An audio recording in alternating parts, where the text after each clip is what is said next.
Hey guys, warm welcome to all of an of Rasta Academy. और हम पढ़ रहे हैं क्लास 10 साइंस का चैप्टर नंबर 6 जैव प्रक्रम। और आज है जिसका लेक्चर नंबर 6, यानी चैप्टर भी 6 है और लेक्चर भी आज इसका 6 है।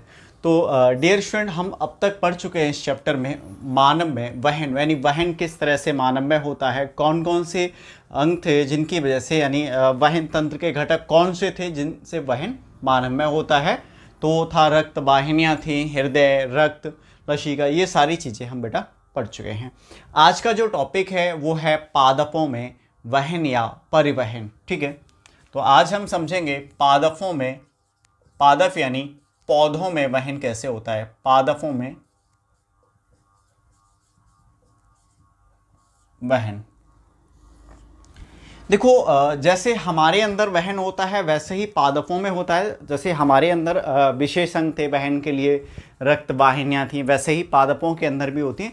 लेकिन बिल्कुल जैसे हमारे अंदर होता है वैसे ही पादपों में हो, यानी पौधों में हो, ऐसा नहीं है। मतलब ऐसा ज़रूरी भी नहीं है और ऐसा होता ही नहीं है। ठीक है, पादपों का एक अलग है। लेकिन हाँ, इनको वहन की आवश्यकता होती है क्योंकि इनके अंदर भी भोजन का निर्माण होता है। प्रकाश संश्लेषण की क्रिया के दौरान भोजन बनता है। ठीक है, और भोजन बनाने के लिए भी क्या चाहिए इनको, भाई कच्चे पदार्थ चाहिए ना, कच्ची सामग्री, वो भी ये ग्रहण करते हैं। तो वो सब किसके द्वारा ही होता है, वहन के द्वारा होता है ना, एक जगह से दूसरी जगह पहुंचना। ऐसे ही अब जब भोजन बन गया बेटा इसमें, तो भोजन बनने के बाद फिर भोजन को एक जगह से दूसरी जगह पहुंचाया भी जाता है। तो पादपों में भी वहन होता है, लेकिन थोड़ा प्रोसेस अलग रहता है। पादपों में वहन होता किनकी मदद से है, तो हम पादपों में वहन के लिए बेटा दो ऊतक होते हैं। एक का नाम है जाइलम। ठीक है, पादपों में वहन के लिए दो ऊतक है। एक का नाम बेटा है जाइलम, जाइलम, और दूसरे का नाम है फ्लोएम। एक जाइलम है और एक फ्लोएम है। ठीक है, इन्हीं से पादपों में क्या होता है, परिवहन होता है। अब किसका क्या काम है, किस तरह से ये काम करते हैं। अच्छा, ये किसके होते हैं, नलिकाओं, ये मान लो नलिकाएं होती हैं। ठीक है, जैसे रक्त में हम रक्त वाहिनी हम नलिकाओं को कह रहे थे, यहाँ पर दो प्रकार की यहाँ पे नलिकाएं होती हैं। ठीक है, वो देखोगे। तो पौधे में जो सबसे पहले समझ लेते हैं जाइलम। तो जाइलम जो नलिका होती है उसका काम क्या है, वो किस तरह से काम करता है। देखो जाइलम का काम क्या है। जाइलम से आपको समझ आता है कि बेटा एक चीज याद रखो, जाइलम मतलब जल, जाइलम मतलब जल। अगर आपको इतना याद रहेगा तो फिर कोई समस्या ही नहीं है, आपको पूरा पता चल गया भाई। ठीक है, एक तरीके से आपको यह भी पता चल गया जाइलम से किसका परिवहन होता है, जल का। और जल के अंदर कौन कौन सी चीजें होती हैं भाई, अगर जल में ही देखोगे, जल का अवशोषण कहाँ से होता है। सबसे पहले तो ले लो भूमि से होता है। किससे होता है, भूमि यानी जमीन से होता है। अब जमीन में जल के साथ में कौन सा, देखो खनिज लवण, है ना, अब ये खनिज लवण भी होते हैं ना बहुत सारे।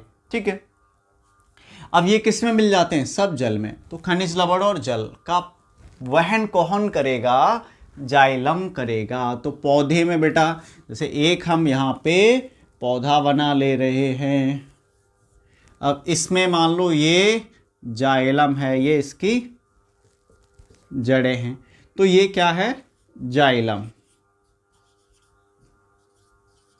ध्यान से समझना, बहुत ईजी है ये टॉपिक आज का, और काफ़ी बार एग्जाम में ये टॉपिक बेटा आए हैं। अब यहाँ पे अगर हम देखें तो यहाँ पे जो लेवल है जल का वो काफ़ी ज़्यादा होता है, जाइलम के अंदर कम है। ठीक है, तो जाइलम में क्या होता है ना, इस तरह से ये आपका जाइलम है। अब यहाँ पे जल की मात्रा कम है ऊपर जाइलम में, तो जल क्या हो गया, यहाँ से यहाँ पे विस्तृत होगा, यहाँ तक पहुँच गया अब। ठीक है, अब यहाँ पे देखें तो ठीक है, लेकिन यहाँ पे कम है, यहाँ पे ज़्यादा है। तो फिर ऊपर इसी तरह से स्तंभ बाय स्तंभ जल ऊपर चढ़ता रहता है और पौधों के सभी भागों में पहुंच जाता है, यानी विसरण के द्वारा ही, यानी धीरे धीरे विस्तृत होता है और पौधों के सभी भागों से मतलब क्या है, ये जाइलम द्वारा जो जल जाता है बेटा ऊपर ही जाता है। ठीक है, ऐसे नहीं जाता कि ऊपर से नीचे आए या इधर उधर जाए, नहीं। तो जाइलम से जो जल है जमीन से यानी पृथ्वी से पौधे के सभी भागों में, मतलब ऊपर जो है भागों में पहुंच जाता है। मतलब एक ही तरफ इसका परिवहन होता है, ऐसा नहीं होता ऊपर से नीचे आए, नहीं, नीचे से ऊपर ही जाएगा, ये आपको ध्यान रखना है। तो जाइलम के द्वारा किसका परिवहन होता है? जल का होता है, ठीक है। जल में खनिज लवण होते हैं, ठीक है।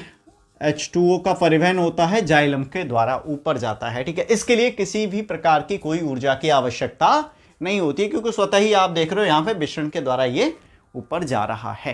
तो ये होता है बेटा जाइलम का काम। तो क्या काम है आपको समझ आ गया होगा। नेक्स्ट है फ्लोएम। फ्लोएम की अगर मैं बात करूं, फ्लोएम से क्या हो जाएगा? फूड यानी भोजन।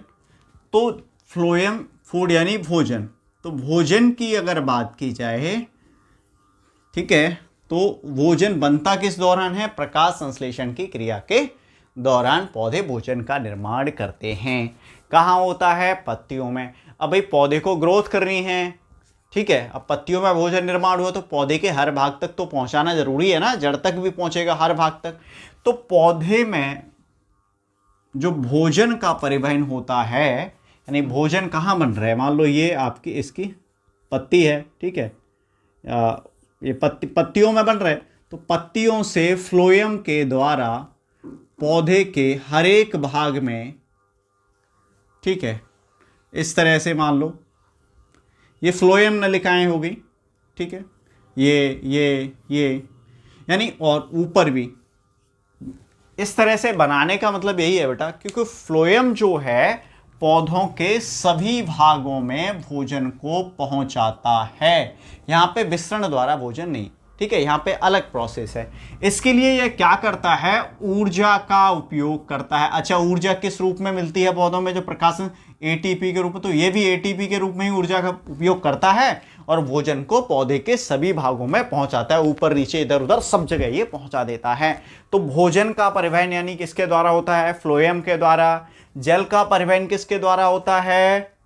जाइलम के द्वारा। ये याद रखना है बेटा, प्रश्न आ जाता है, ठीक है। तो पादपों में परिवहन किस प्रकार हो रहा था, ये चीजें हम समझ चुके हैं बेटा। अब समझते हैं उत्सर्जन। तो उत्सर्जन क्या है बेटा? देखो, चाहे वो हमारे शरीर की बात हो या फिर पादपों में यानी पौधों की बात हो, तो जो आवश्यक नहीं है यानी अनावश्यक पदार्थ को शरीर से बाहर निकालना है, ठीक है। अब मान लो पौधे हैं तो पौधे अपने से बाहर निकालेंगे, हम हैं तो हम अपने शरीर से बाहर निकालेंगे। तो अनावश्यक पदार्थों को शरीर से बाहर निकालना, उनका त्याग करना ही, ठीक है। कोई भी जीव जंतु, पेड़ पौधे हैं, अनावश्यक जो भी पदार्थ उनके अंदर बन रहे हैं, ठीक है, तो वो उनको बाहर निकालना ही क्या कहलाता है? उत्सर्जन कहलाता है, ठीक। अब उत्सर्जन हम समझेंगे पादपों में ही। पहले एनसीईआरटी आपकी बेटा बुक है, उसमें सबसे पहले मानव में उत्सर्जन दे रखा है, तो हम यहाँ पे पादपों में वहन पढ़ रहे हैं, तो हम समझ लेते हैं। देखो, वहन तो आपका हो ही गया क्लियर, ठीक है। जाइलम और फ्लोएम आपको याद रखना है। इसमें स्तंभ बनते जाते हैं और जल ऊपर चढ़ता जाता है, यानी विसरण की प्रक्रिया द्वारा जल ऊपर चढ़ता है, किसमें? जाइलम के द्वारा, यानी पौधे में। और यहाँ पे किसी भी प्रकार की कोई ऊर्जा की आवश्यकता नहीं होती, ये ध्यान रखना। फ्लोएम क्या करता है? भोजन का वहन करता है, जो निर्माण होता है पत्तियों में, और इसको ले जाने के लिए पौधों के सभी भागों में ऊर्जा की आवश्यकता होती है, क्योंकि ये इधर उधर सभी भागों में पौधे के भोजन पहुंचाता है। उत्सर्जन वही अपशिष्ट पदार्थ जो भी शरीर में बन रहे हैं या पौधे के अंदर जो बन रहे हैं उनको बाहर निकालना क्या है? उत्सर्जन है। अब हम पढ़ेंगे पादपों में उत्सर्जन क्या है बेटा। पादपों में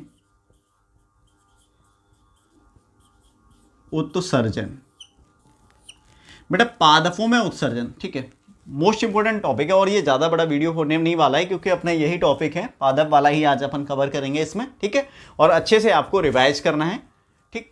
और पिछले वीडियो बेटा अगर आप नहीं देखे हो इससे पहले वाला या और भी जो हमने बना रखे हैं, ठीक है, तो प्लेलिस्ट जो है डिस्क्रिप्शन में दे रखी है, वहाँ से आप जाके देख लीजिए। और दूसरी चीज़ मैं आपको बताऊँ, यहाँ पे एक लिंक और दे रखा होगा, नोट्स लिखा होगा, वहाँ पर टेलीग्राम चैनल का लिंक है। तो आप क्या करना है भाई, वहाँ पे जाइए, टेलीग्राम चैनल ज्वाइन करिए, उसमें आपके सारे नोट्स पड़े हुए हैं, ठीक है। अब तक के 6 चैप्टर का भी हमने वहाँ पे नोट्स आपको डाल दिया है, ठीक है। तो फटाफट जाइए, टेलीग्राम ग्रुप को ज्वाइन कर लीजिए। अच्छा, पहले वीडियो देख लीजिए, ठीक है, उसके बाद आराम से करना। तो पादपों में उत्सर्जन हम किस तरह, देखो पादपों में भी उत्सर्जन होता है, क्योंकि पादपों में यानी पौधों के अंदर भी उत्सर्जी पदार्थ होते हैं। अब क्या हुआ, प्रकाश संश्लेषण की प्रक्रिया हो रही है। प्रकाश संश्लेषण की प्रक्रिया के दौरान क्या बनता है? ऑक्सीजन बनाते हैं ना पौधे, तो भैया ऑक्सीजन जो बना रहे बेटा ये क्या है, पौधों के लिए अधिक मात्रा में बनती है, उतनी तो आवश्यकता है नहीं, तो ये पत्तियों के माध्यम से क्या करते हैं, बाहर निकाल देते हैं, पत्तियों के माध्यम से बाहर निकाल देते हैं। ठीक है, ये आपको ध्यान रखना है, पत्तियों के माध्यम से, मैं लिख देता हूं, बाहर निकाल देते हैं, है ना। ठीक है, तो ये पत्तियों के माध्यम से बेटा बाहर निकाल देते हैं, ये आपको ध्यान में रखना है। ठीक है, अब अगर मैं बात करूं इसकी, किसकी, पौधे में प्रकाश संश्लेषण के दौरान ऑक्सीजन बना, बाहर निकाल दिया। ठीक है भाई, अब एक और चीज क्या है, जल। अब जल भी जब इनके पास अतिरिक्त मात्रा में हो जाता है, यानी काफ़ी जल हो जाता है जब अतिरिक्त मात्रा में, यानी इनके द्वारा जाइलम के द्वारा जल जब पहुंच जाता है पौधे और बहुत अतिरिक्त मात्रा में ये लगातार, क्योंकि ये क्या है ना, ऐसा नहीं है कि भाई ज़रूरत ख़त्म कहानी ख़त्म, नहीं, ये पहुंचता रहता है धीरे अपने आप। ठीक है, और होता क्या है फिर, पत्तियां क्या है, अतिरिक्त जल को वो बाष्पोत्सर्जन की क्रिया करती रहती है, यानी वाष्प के रूप में बाहर जाता रहता है, उसी के कारण बारिश हो रही है। ठीक है, अगर भाई वो ना जाए तो बारिश नहीं होगी। और आपको पता है वृक्ष बहुत सारे कट चुके हैं अब तक, तो पहले जो बारिश होती थी, हम सुनते हैं पहले बहुत अच्छी बारिश होती थी, लेकिन अब उतनी बारिश नहीं होती है। ठीक, अच्छा, आपको लगे सर हम तो आजकल बाढ़ भी देखते हैं टीवी पर, बाढ़ तो क्या है, जल का सही तरह से हम क्या है, एक मतलब यूज नहीं कर पा रहे हैं, कहाँ पे ले जाना है, कहाँ पे क्या, मतलब कहीं नदियाँ सही नहीं है, कहीं खुली हैं, तो मतलब सफाई नहीं हो पा रही है, तो वहाँ पे अट जाती हैं चीज़ें, तो वो ओवरफ्लो हो जाता है। ठीक है, तो ऑक्सीजन का हो गया बेटा, जल का हो गया, ऑक्सीजन और जल दोनों हो गए। अब इसके बाद देखो और भी अवशिष्ट पदार्थ हैं, जैसे रेजिन हो गया, गोंद हो गया, ये भी देखा होगा, गोंद निकल आता है ना, पौधे जो होते हैं उनके जो बड़ी सी शाखा होती है उस पर गोंद लगा होता है, कभी हम चढ़ते तो हमारे कपड़ों पर लग जाता है ना। कभी आप अगर गांव से बिलोंग करते तो आम के पेड़ पे चढ़े होंगे, आम तोड़ने के लिए तब लग गया होगा, तो घर पे आके आपको डांट पड़ी होगी, है ना, खतरनाक वाली। हमारे साथ ऐसा बहुत होता है। ठीक है, होता था, अब तो नहीं है। ठीक है, तो तीसरे नंबर पर रेजिन और गोंद बेटा। ठीक है, ये ध्यान रखना है आपको।